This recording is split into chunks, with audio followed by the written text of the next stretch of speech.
It wasn't this unserious, oh, it doesn't matter. It did matter. It mattered so much because of the joy. It matters so much because of that. Those moments are irreplaceable. They cannot be recreated. They cannot be redone. And we will never be those people to make those decisions again. Not that we can't make the decisions again, just every moment is so sacred because it cannot be replicated. It's so beautiful because of that. You cannot repeat it or replicate it or rehearse it. It just is, and that's it. Once it's said, once it's done, once it's been, it's there. You won't do it again, because the way you've done that has allowed you to subconsciously or consciously just improve. And because you've improved, you've moved somewhere. And because you've moved somewhere, the outcome is different. And I really enjoyed that. Really enjoyed that.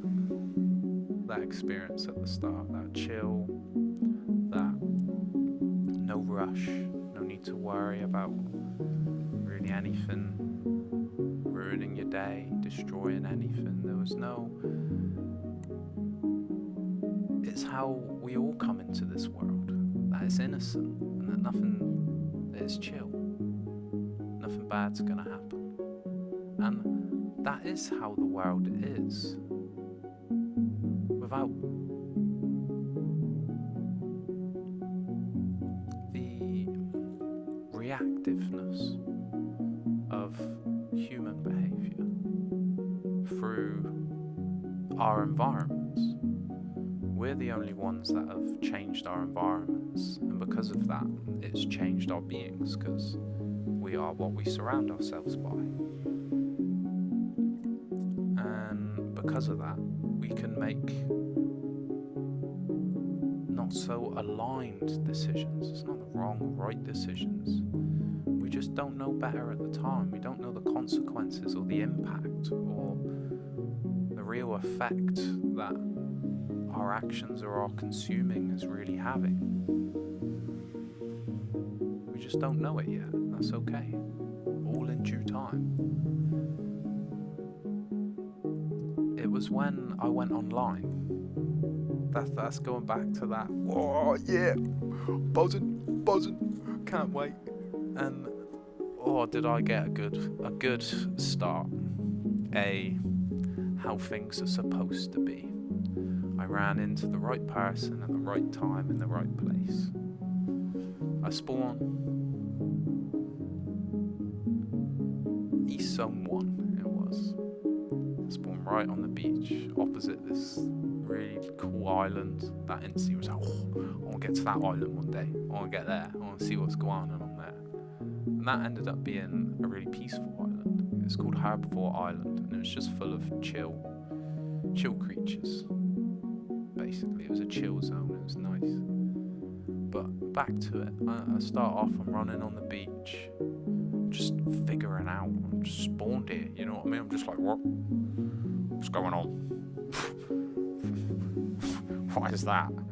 Like, just experiencing everything on this new level, this new conscious level as I look at it now, because it was something new for the first time. I knew I was like almost stepping into the world.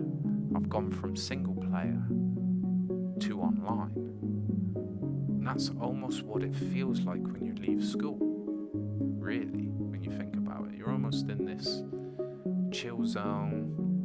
Yeah, you got a bit of pressure from school and stuff, but we're stubborn enough, we're solid enough not to be worried by that. You need to get this and you need to get that, and you're doing it. Just like, alright, I'm just gonna do me, mate. I'm just gonna do me. Who are you to tell me what I should do?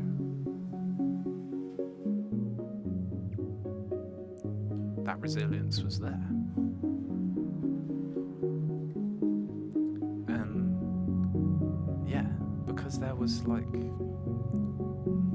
these big, like, how we're just chucked out into the online world, into real life. We're just chucked out there. No real warning, no real preparation. Our preparation was to just fit in. But we don't just fit in. That's not how it works.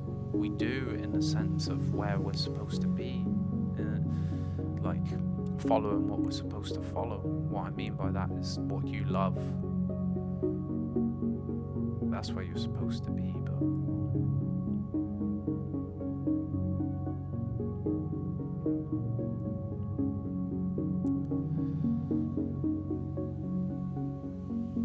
it's this.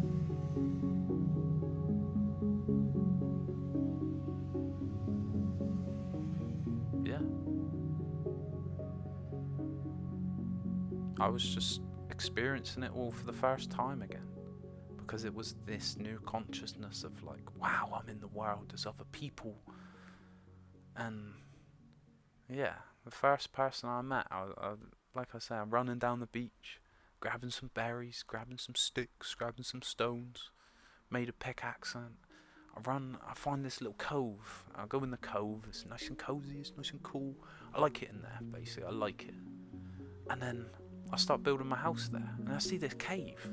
So I'll go in the cave, right at the entrance, there's some metal. I'm like, right, sweet, we are setting up here.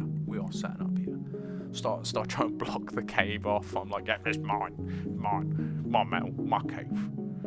And within 5-10 minutes, because I forgot to mention this, but I ran back past this massive base.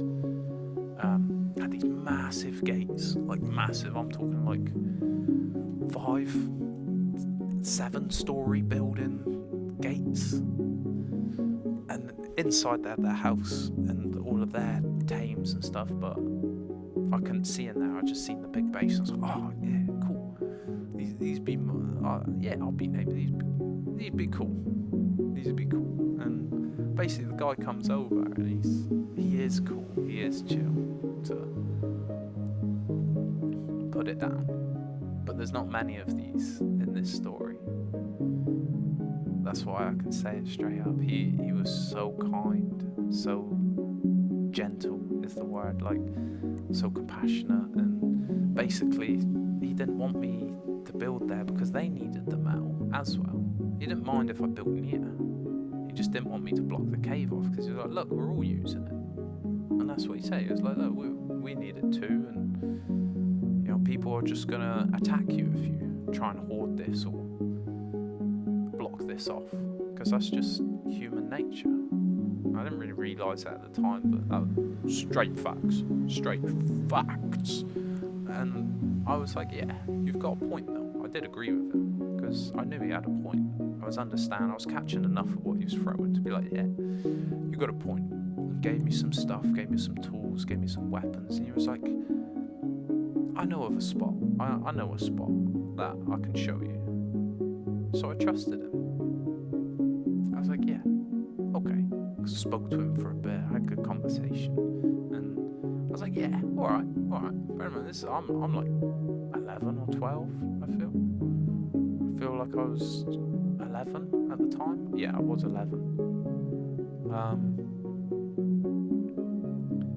And so we're walking to the spot. This journey's just incredible. I remember him just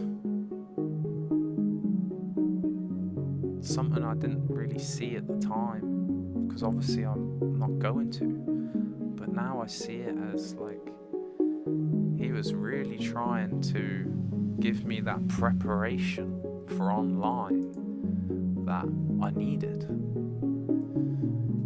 He was giving me the rundown of not everybody's nice like him, not everybody is gentle and kind and patient and supportive.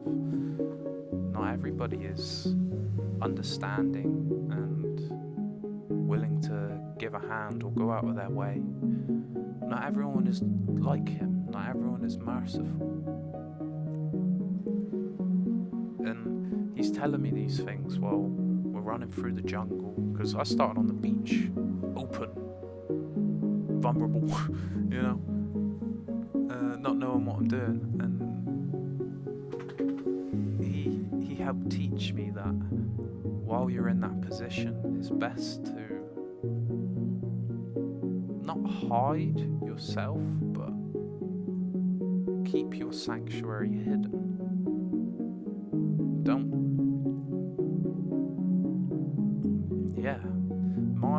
Because I built in this nice hidden spot, not many people really come past, not many people stumbled across me. I was left to do what I wanted to do, to be me, to build what I wanted to build, to tame what I wanted to tame, without the influence of others for a while too much. I was just in my own world, just in the woods. And from what I remember of it, it's a really free time, because every now and again somebody would stumble across the base and they were nice. They were like, they'd speak to me for a bit, see what I wanted to do, what I was gonna, you know, when I see it now, they're just scouting, they're seeing what's going on and seeing what my agendas are. That's perfectly, like, that's a very smart thing to do. Gauge the situation, what's going on, safety, unsafe, are they going to be a threat, are they going to cause trouble, or are they chill, are they going to add peace? And these people helped me out. They were like, here you go, here's some cement and paste so you can make what you want to make. Here you go, I can get this for you really easy, I'll be back. And it was really nice, and I think I played like that for a good month, 2 months really, maybe not that long, couple weeks, but it was a good enough time. And just down in the valley, maybe in game, a little 3-minute walk,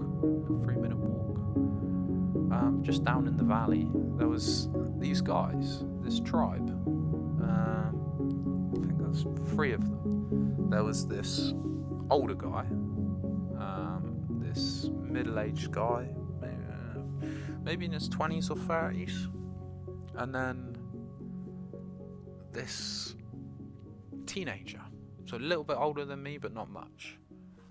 So I'm about 11 or 12, he's about 14, other guys like 20, 30, and then there's the elder.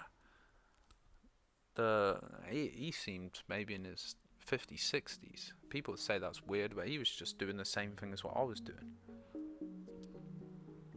Found somewhere where he could just be him and let his creativity be free. That's a beautiful thing. And the fact that he didn't let age get in the way of it. He was not a freak. That's why I stand strong by it, because he was not a freak, he was actually a good soul. Me and him, I'm not even going to get there yet. I let the story unfold, unpack. And I joined them. For about a week, I was very skeptical. I was like, should I join them? Should we put our stuff together and work together? Should I listen to what he's saying? Basically, it was the main one trying to recruit me. The other 2 were chill. They wanted to do what I was doing. They just wanted to play, work together, do things together. But it was the middle-aged guy he was how he was. And he's persuading me, and it took about a good week, but I did it in the end. I ended up merging tribes, joining them, sharing what I have, like, what's mine is yours. The dynamic wasn't like that. It was what's mine is mine and what's yours is mine. But as a kid, I don't really see that advantage, taking that, exploiting for what it is for a while.